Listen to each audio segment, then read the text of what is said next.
Hello everyone, जय हिंद। Welcome to Jha sir academy for IAS. हम करने जा रहे हैं मेंस का प्रीवियस ईयर क्वेश्चन एनालिसिस और आज हम देखेंगे general studies paper 1 Indian history section से एक क्वेश्चन। मैं उम्मीद करती हूँ गाइस आप लोगों ने इस क्वेश्चन को अटेम्प्ट किया होगा और एक बहुत अच्छा आंसर फ्रेम भी किया होगा। सो गाइस आज हम हिस्ट्री में से मॉडर्न हिस्ट्री के पोर्शन से एक क्वेश्चन को कवर करने जा रहे हैं जो कि किससे रिलेटेड है, लॉर्ड कर्जन से रिलेटेड है। गाइज जब हम गवर्नर्स की बात करते हैं, गवर्नर जनरल्स जो हम हमें ब्रिटिश एरा में, मतलब जो ब्रिटिश रूल था हमारा इंडिया में, हमें हम सॉरी इंडिया में जो ब्रिटिश रूल था उस टाइम पे बहुत सारे governor generals time to time हमें देखने को मिले।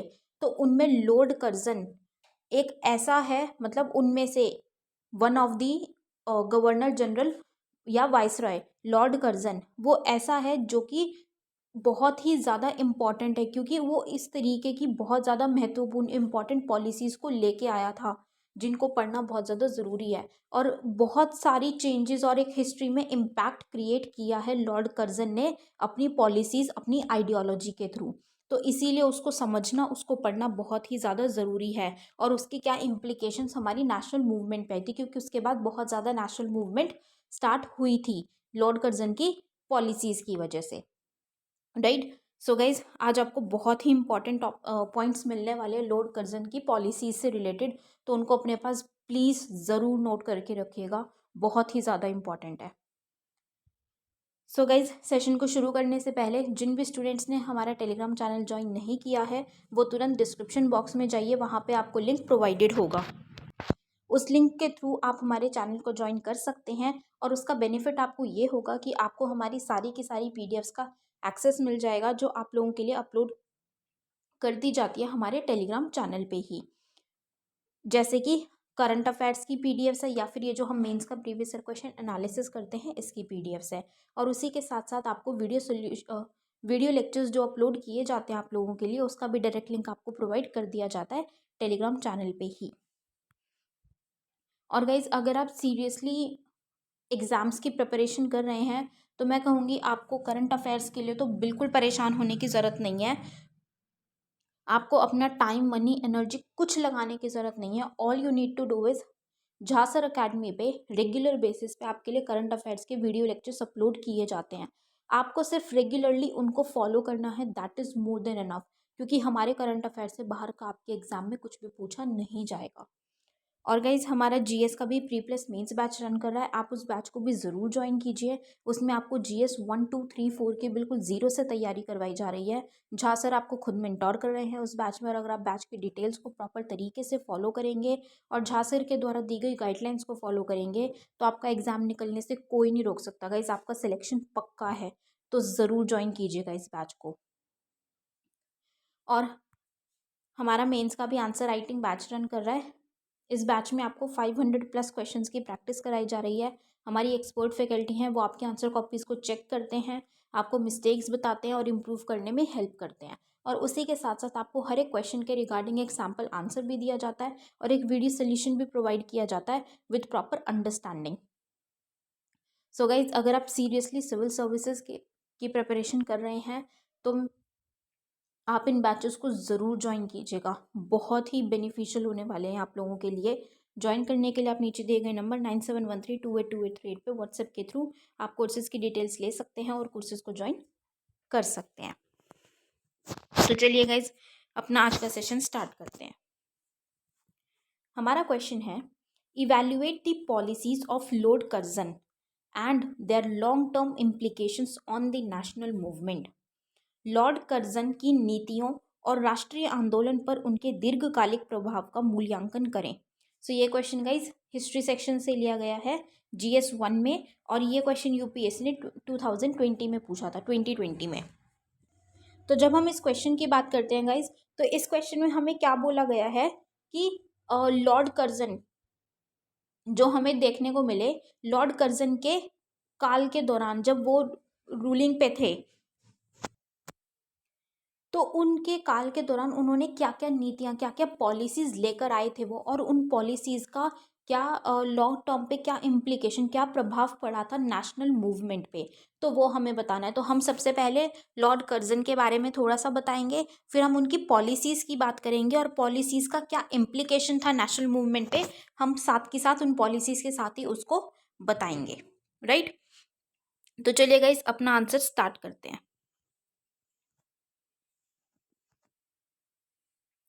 Lord Curzon was the Viceroy of India from 1899 to 1905. This was the formative phase of Indian national movement. Lord Curzon India के वाइसरॉय थे, किस टाइम पे, क्या काल था उनका, 1899 से 1905 में। ठीक है, तो 6 साल के लिए 6-7 साल के लिए लगभग वो इंडिया के वाइसरॉय रहे। और ये जो पीरियड है ये फॉर्मेटिव साबित हुआ, मतलब कि वो कहते हैं ना कि एक फाउंडेशन की बनना, नेशनल मूवमेंट बनने की शुरुआत हुई यहाँ से, क्योंकि लॉर्ड कर्जन की पॉलिसीज इस तरीके से थी कि नेशनल मूवमेंट को उन्होंने बढ़ावा दिया, लोग बिखरे, लोगों को पता चला, लोगों के अंदर इस चीज़ को लेके अवेयरनेस आई। Lord Curzon with his policies tried to suffocate the Indian national movement in its early stage itself. कि जो लॉर्ड कर्जन की जो पॉलिसीज थी, जो वो नीतियां लेकर आए, उन्होंने क्या किया, मतलब कहते हैं ना कि दम घोटने की कोशिश की। जो इंडियन नेशनल मूवमेंट था, इंडियन नेशनल मूवमेंट का शुरुआती दौर में ही उसको दबाने की कोशिश की, उसको बंद करने की कोशिश की, सप्रेशन की कोशिश की। तो उन्होंने इस तरीके से नीतियां लेके आए कि इंडियन नेशनल मूवमेंट का अपने शुरुआती दौर में ही दम घुटने लग गया, जिससे कि लोग और ज़्यादा आक्रोश में आ गए। अब उन्होंने किस तरीके से किया, क्या ऐसी रिएक्शनरी पॉलिसीज थी, किस तरीके की ऐसी प्रतिक्रियावादी नीतियां लॉर्ड कर्जन लेकर आए थे कि हमें ये सब चीज़ें देखने को मिली। First is Calcutta corporation act 1899, Calcutta निगम अधिनियम 1899 में। तो ये एक एक्ट लॉर्ड कर्जन लेके आया, 1899 में ही वो रूल पे आया था। ठीक है, उन्होंने गद्दी संभाली थी। अब जब वो 1899 में आए तो वो एक कैलकटा कॉरपोरेशन एक्ट को लेकर आए। इसमें उन्होंने क्या किया, इस एक्ट के तहत reduced the number of elected representatives, thus depriving Indians of self governance। अब उन्होंने क्या चीज की यहाँ पे कि जो इलेक्टेड रिप्रेजेंटेटिव्स थे, जो इंडिया के ही, मतलब जो प्रिंसली स्टेट्स में से लिए गए थे, इलेक्ट किए गए थे, इंडियंस का रिप्रेजेंटेशन लाया गया था वहाँ पे, उस रिप्रेजेंटेशन को उन्होंने क्या कर दिया, कम कर दिया। मतलब कि इंडियंस को जो इंडियंस थोड़ा सा सेल्फ गवर्नेंस के मोड पे जा रहे थे, वो समझ रहे थे, वो सेल्फ गवर्नेंस उन्होंने उनसे वंचित कर दिया उन लोगों को। क्यों? क्योंकि उन्होंने वो जो इलेक्टेड थे, जहाँ पे कि लोगों को भी शांति थी कि ठीक है हमारे बंदे वहाँ पे बैठे हैं हमारे लिए देखने के लिए, या वो लोग देख रहे थे, उनको उनका नंबर कम कर दिया। जिसकी वजह से क्या हुआ कि जो इंडियंस प्रेजेंट थे वहाँ पे, उनका नंबर कम होने की वजह से वो गवर्नेंस कम हो गई इंडियंस के पार्ट पे। तो वो सेल्फ गवर्नेंस बेसिकली उन्होंने कम कर दिया, स्वशासन को से वंचित कर दिया उनको। फिर नेक्स्ट वो लेकर आए इंडियन यूनिवर्सिटीज एक्ट 1904, भारतीय विश्वविद्यालय अधिनियम 1904। मतलब कि यूनिवर्सिटीज का एक्ट लेकर आए कि यूनिवर्सिटीज फॉर्म की जाएगी। अब इसमें उन्होंने क्या किया, ये एक्ट क्यों लाया गया था, to increase official control over universities and to keep a check on increasing nationalism. अब ये जो एक्ट लाया गया, ये एक्ट किस लिए लाया गया कि एक कंट्रोल रहे, मतलब जो यूनिवर्सिटीज़ हैं, एजुकेशन किस तरीके से हो रही है, क्या एजुकेशन में दिया जा रहा है, किस लैंग्वेज में होगा, किस तरीके से होगा, क्या करिकुलम होगा, एवरीथिंग उन्होंने उस पर एक स्ट्रिक्ट कंट्रोल करना शुरू कर दिया।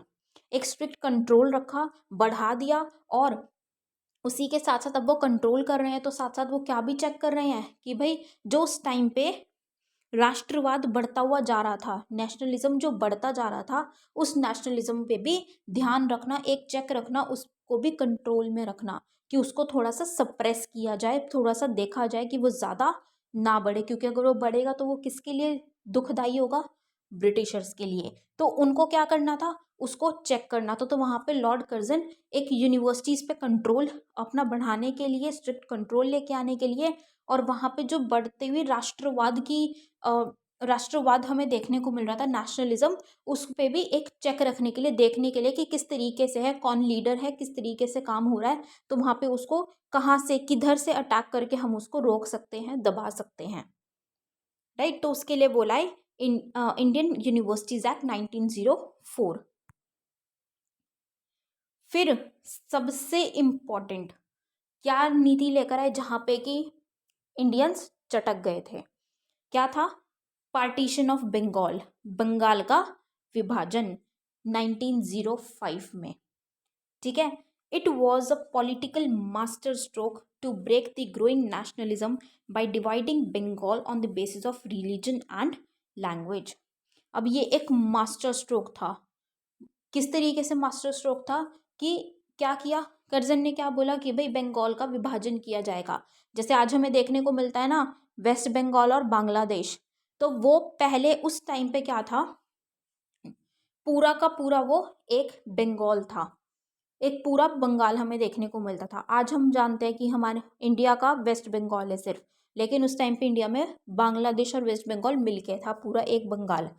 तो वहाँ पे जो यूनिटी देखी जा रही थी, नेशनलिज्म बढ़ रहा था, तो उसको रोकने के लिए, उसको तोड़ने के लिए कर्जन ने क्या किया कि उन्होंने एडमिनिस्ट्रेटिव प्रॉब्लम बताई कि भाई इतना बड़ा एरिया है, इतना बड़ा रीजन है, उसको एडमिनिस्टर करना, उसको गवर्न करना, प्रॉपर तरीके से चलाने में बहुत ज़्यादा दिक्कत आ रही है।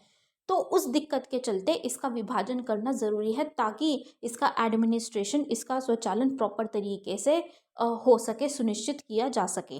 तो उन्होंने रीज़न तो ये दिया, बट एक्चुअल में रीज़न क्या था?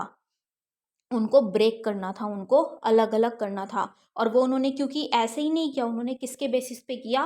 रिलीजन और लैंग्वेज के बेसिस पे, कि जो वेस्ट बंगाल होगा वो हिंदूज रहेंगे वहाँ पे, और जो ईस्ट बंगाल होगा, जो कि आज के टाइम पे क्या है, बांग्लादेश, वहाँ पे मुस्लिम कम्युनिटी रहेगी। इसी वजह से क्या है, वो मुस्लिम डोमिनेटेड था, तो वो पाकिस्तान के फेवर में गया था at the time of independence, और फिर वो पाकिस्तान से अलग होकर आज क्या बन चुका है, बांग्लादेश बन गया था 1971 में, ठीक है। तो ये चीज़ उन्होंने, ये टैक्टिक खेली और ये पॉलिसी लॉर्ड कर्जन लेके आया था, जो कि एक मास्टर स्ट्रोक था।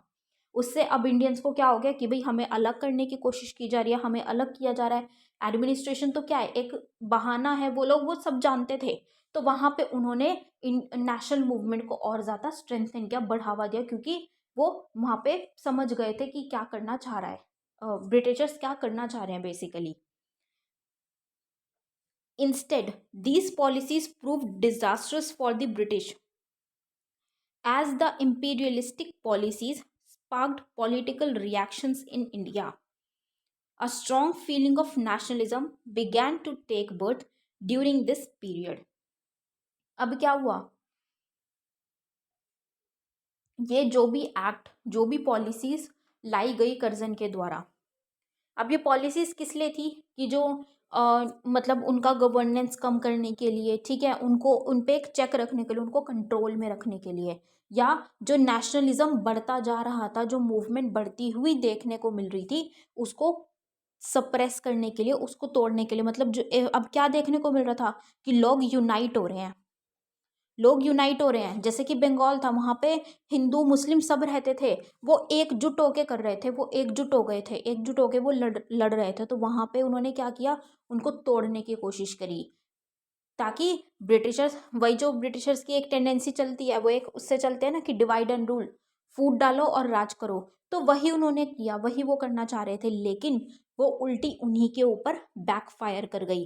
कैसे? कि जब लोगों ने ये चीज़ देखी, स्पेशली जब पार्टीशन की बात की, पार्टीशन के लिए जब लाया गया, पॉलिसी लाई गई कि भाई बंगाल का विभाजन किया जाएगा, तो उस टाइम पे क्या हुआ, ज़्यादा लोग उभर के आए वहाँ पे, और एक पॉलिटिकल रिएक्शन की चिंगारी आई। मतलब वो चिंगारी भड़क गई। पहले क्या था, या फिर हम कहें कि पहले थोड़ी थोड़ी सी चिंगारी थी, जो चिंगारी निकल रही थी, लोगों में नेशनलिज्म की भावना आ रही थी, राष्ट्रवाद की। अब वो आग बन के निकली जब वो इस तरीके की पॉलिसीज लेकर आए, तो वो ब्रिटिशर्स को ही इम्पैक्ट किया। अब क्या हुआ, अब एक स्ट्रॉन्ग फीलिंग, पहले क्या था, नेशनलिज्म थोड़ा थोड़ा था, इंडियन नेशनल मूवमेंट का थोड़ा सा अर्ली फेज था, धीरे धीरे वो उठ रहा था, लोगों में अवेयरनेस आ रही थी। अब क्या हुआ, उसने प्रॉपर तरीके से एक स्ट्रॉन्ग फीलिंग आ गई लोगों में और उन्होंने एकजुट होकर लड़ने के लिए सोचा कि भाई ब्रिटिशर से हमें एकजुट होकर लड़ना पड़ेगा, तभी हम अपने आप को इंडिपेंडेंस दे पाएंगे। और वहां पे उन्होंने स्वराज का नारा भी लगाया था। स्वराज मतलब सेल्फ रूल, अपना ही राज। ठीक है, तो वहां पे उस पीरियड पे नेशनलिज्म की भावना ने बहुत स्ट्रांगली जन्म लेना शुरू कर दिया लोगों के बीच में। After the partition of Bengal in 1906, India's first mass movement took place in the form of swadeshi movement. अब पार्टीशन हो गया, अब क्या हुआ, लोगों ने स्वदेशी मूवमेंट शुरू की। अब इंडिया में बहुत मास मतलब बड़े स्केल पे एक मूवमेंट चला, जो क्या था, स्वदेशी मूवमेंट। कि क्या हुआ, वहाँ पे जो फॉरेन क्लोथ्स थे, जो इंग्लैंड से आते थे, क्लोथ्स कपड़े देखने को मिलते थे, जो बाहर के फॉरेन के कपड़े थे, सॉरी इंग्लैंड के, तो उनको आग लगा दी गई कि सब अपने ही इंडिया के बने हुए अपने हैंडमेड, जैसे आज हम बात करें ना मेक इन इंडिया प्रोग्राम, तो वो वही मेक इन इंडिया इन्होंने शुरू किया कि अपने ही देश का बना हुआ कपड़ा ही हम पहनेंगे, अपने ही देश की बनी हुई हर चीज़ को हम यूज़ करेंगे, हम ब्रिटेन से आई हुई कोई भी चीज़ का इस्तेमाल नहीं करेंगे। तो ये उन्होंने मूवमेंट स्टार्ट किया 1906 में, जब बंगाल का विभाजन कर दिया गया, उसके बाद ये मूवमेंट शुरू हुई। It intensified the nationalist feelings in the whole of India and marked the beginning of the modern politics. अब इस चीज़ से क्या हुआ, ये बेसिकली ये जो मूवमेंट थी ये शुरू कहाँ हुई थी, बंगाल में शुरू हुई थी, क्योंकि बंगाल का विभाजन किया गया था। लेकिन जब ये मूवमेंट शुरू हुई तो उसके बाद उसने इतनी तेज़ी से, वो कहते हैं ना कि आग बहुत जल्दी फैलती है, तो इस तरीके से वो इतनी जल्दी फैली, नेशनलिस्ट फीलिंग लोगों के अंदर मतलब पूरे इंडिया में फैल गई। और ये किसकी शुरुआत हुई, यहाँ पे मॉडर्न पॉलिटिक्स की, आधुनिक राजनीति की यहाँ पे शुरुआत हुई। और हमें पूरी इंडिया में ही अब वो नेशनलिस्ट फीलिंग का बर्थ, ये वो नेशनलिज्म का बर्थ हमें देखने को मिला। The social base of the movement widened with the masses including the women and students were brought into the movements embed. अब जो सोशल बेस था वो बढ़ गया, कैसे कि भाई वहाँ पे मतलब बहुत ज़्यादा लोग, ऑलमोस्ट सारे लोग वहाँ पे जुड़ते जा रहे थे, उस मूवमेंट से इकट्ठे होते जा रहे थे। महिलाएं जो कि जिनको पीछे रखा जाता था वो भी निकल के आई, उन्होंने भी अपना योगदान दिया वहाँ पे। और स्टूडेंट्स भी आए, वो भी इस मूवमेंट में उन्होंने भी हिस्सेदारी ली, उन्होंने भी पार्टिसिपेट किया इस मूवमेंट में। तो सोशल बेस बहुत ज़्यादा बढ़ गया इस मूवमेंट का। Lord Curzon's reactionary policies stirred the Indian consciousness and provided an impetus to nationalism. अब लॉर्ड कर्जन की ये जो पॉलिसीज थी ये इस तरीके से थी, मतलब क्या था, जैसे इंडियन नेशनल मूवमेंट स्टार्ट हो रही थी तो लोगों में थोड़ी बहुत, जैसे जब इंडियन नेशनल कांग्रेस बनी थी तो उन्होंने किस चीज़ का क्या काम किया था, जो फर्स्ट फेज था, फर्स्ट फेज में उन्होंने क्या काम किया था, मॉडरेट्स ने लोगों को अवेयर करने का काम किया था, कि लोगों को के अंदर अवेयरनेस लेके आनी है कि yes you are under rule, आपको एक्सप्लॉइट किया जा रहा है, आपको इस तरीके से रूल किया जा रहा है और आपको अपने आप करना है, मतलब हम अपने आप को खुद को रूल करने के काबिल हैं और हमें वो एक्सप्लॉइट कर रहे हैं। तो ये लोगों में थोड़ा थोड़ा तो आ रहा था, लेकिन लॉर्ड कर्जन ने अपनी पॉलिसीज के थ्रू इंडियन की कॉन्शियसनेस की, उनको उनकी उस समझ को और ज़्यादा बढ़ा दिया। एक कहते हैं ना कि मूव दे देना, कि उन्होंने उस चीज़ को समझा कि लोगों में और ज़्यादा इस चीज़ के बारे में समझ आई कि हाँ ये काम क्या हो रहा है, और उससे नेशनलिज्म और भी ज़्यादा बढ़ा।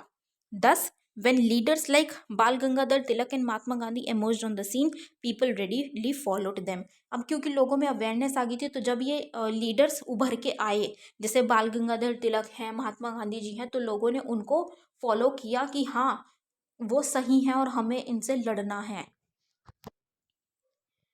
10 Curzon's policies help kick start the movement at a higher pace. इसीलिए जो कर्जन की पॉलिसीज थी उन्होंने एक किक स्टार्ट दिया एक मूवमेंट को, इंडियन नेशनल मूवमेंट को बहुत लार्ज, मतलब बहुत जल्दी से, हायर पेस पे, बहुत तेज़ी से। The course and speed of the national movement would not have been the same if the Curzon's policies would not have been so imperialistic and reactionary. तो क्या चीज़ है कि वही की नेशनल मूवमेंट जो जिसकी शुरुआत हुई थी वो इतनी तेज़ी से नहीं बढ़ता अगर उस टाइम पे कर्जन ने इस तरीके की पॉलिसीज़ नहीं लेके आए होते, कर्जन नहीं उन्होंने पॉलिसीज़ को रखा होता उस टाइम पे। तो इतनी तेज़ी से, जितनी तेज़ी से हमें नेशनल मूवमेंट का ग्रोथ, नेशनलिज्म का ग्रोथ देखने को मिला, उतनी तेज़ी से देखने को नहीं मिलता। That was all because of Curzon's policies.